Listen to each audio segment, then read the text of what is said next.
Welcome to today's PAWSCAST. Hello, I'm Dr. Amanda Vandeveer, and I'm here with Dr. Katie Weir, the Associate Director for Residential Education here at Frostburg State University.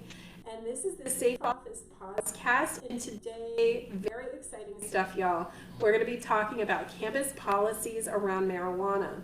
Hi, Katie. Hello. Thanks for coming today. And it's great that you're coming to talk to us about FSU policies on marijuana. I'm sure there's a lot of confusion with the recent changes in how the state of Maryland views marijuana and how they regulate stuff. And now to add to that, we have to consider the university's policies on top of that, because remember, Frostburg State is federally funded. So we've got all sorts of laws and so I'm sure people are confused, and I'm glad you're here to help our students with some clarity on this.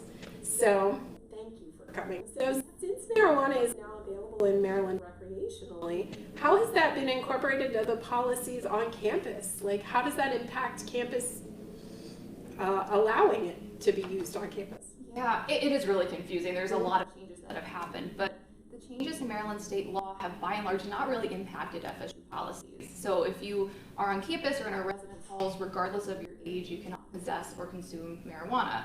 And that's in large part due to federal guidelines. So FSU, like most colleges and universities, is federally funded. And that means a lot of things, but in part it means we can give out federal financial aid, which is really important.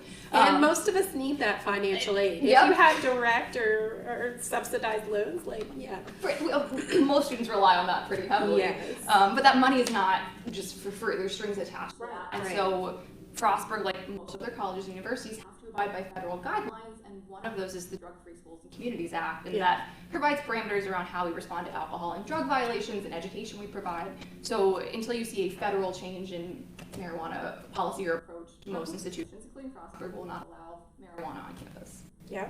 Okay. So that means that you cannot even smoke recreationally on campus. No, correct.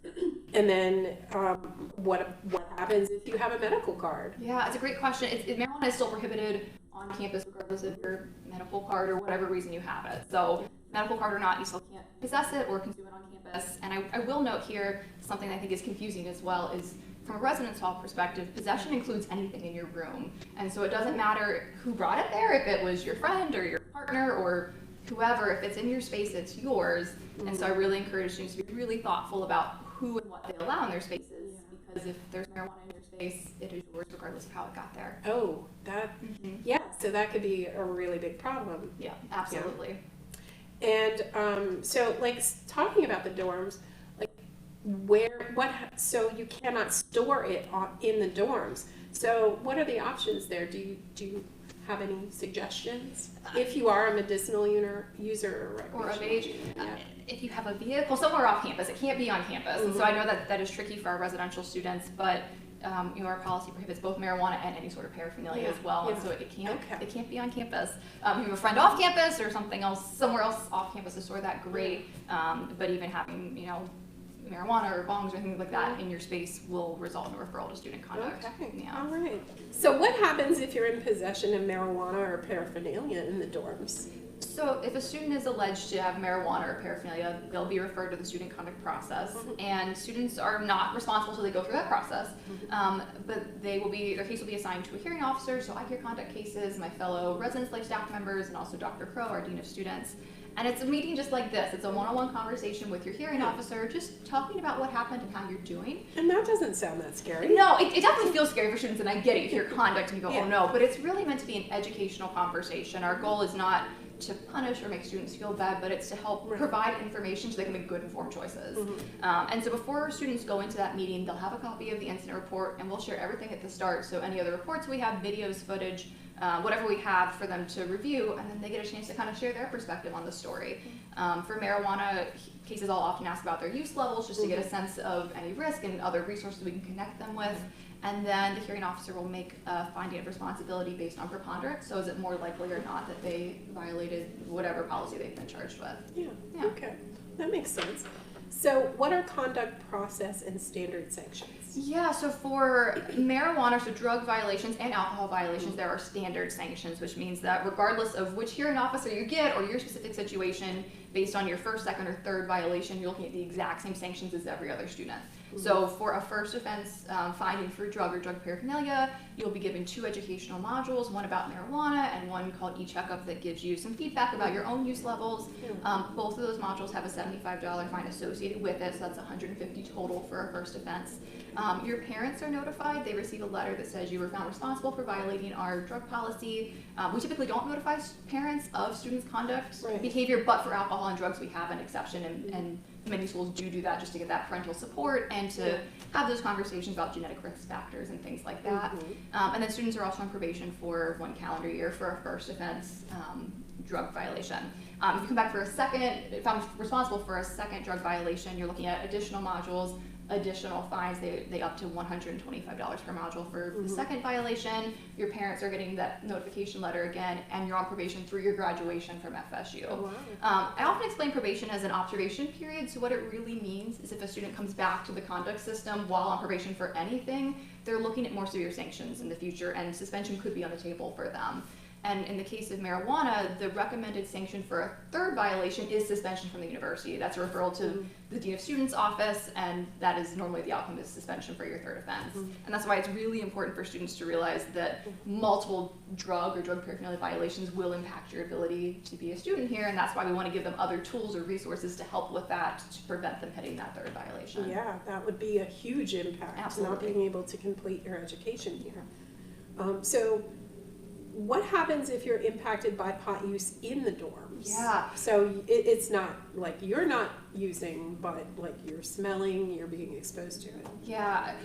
My biggest message to students is please tell us, please tell your RA, please tell residence life staff. I'll be transparent that it is tricky for us to respond to the odor of marijuana because it is tricky to pin down. It takes us some time, especially if students smoke off campus and walk in and it's on their clothes. It can track all over or go through the vents in weird ways. But telling us when it's happening every time helps us try to track down where that's coming from. So calling the RA or our office if it's daytime hours when it's happening is much more helpful than telling us 2 weeks later that it smelled, because it's hard to track it down then. And so we will respond to that, but if you feel really impacted, if you have allergies or something, come chat with us as well. We can do a room change, we figure out some other ways to support you, but let us know, let your staff know, and they will respond to that and try to figure out the source of what's going on. And I just want to ask students, like, please be kind and considerate of other people, because I have chemical sensitivities. I'm allergic to the smell of marijuana, so and it's a severe reaction that I have, and I'm sure there are other people on campus that have severe reactions to it too. So please be kind and considerate. That's basically what living in a dorm is about. Like, you're living with people, you gotta be nice. Absolutely.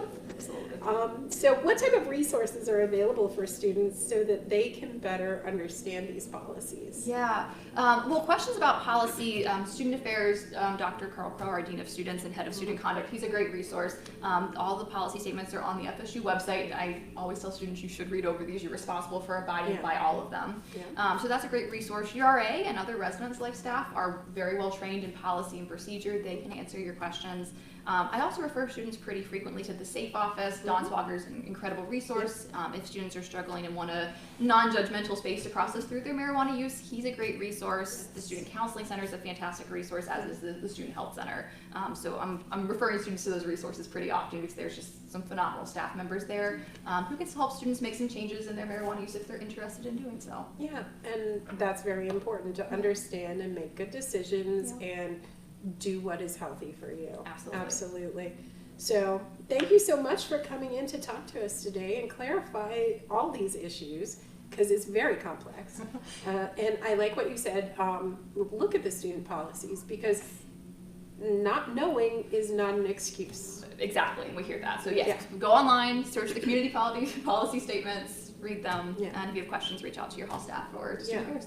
Yeah, and you guys give warnings, so if you don't know, then you know. Right, we want to help students make informed choices, so the information is out there for sure. So we all really appreciate you spending your time here.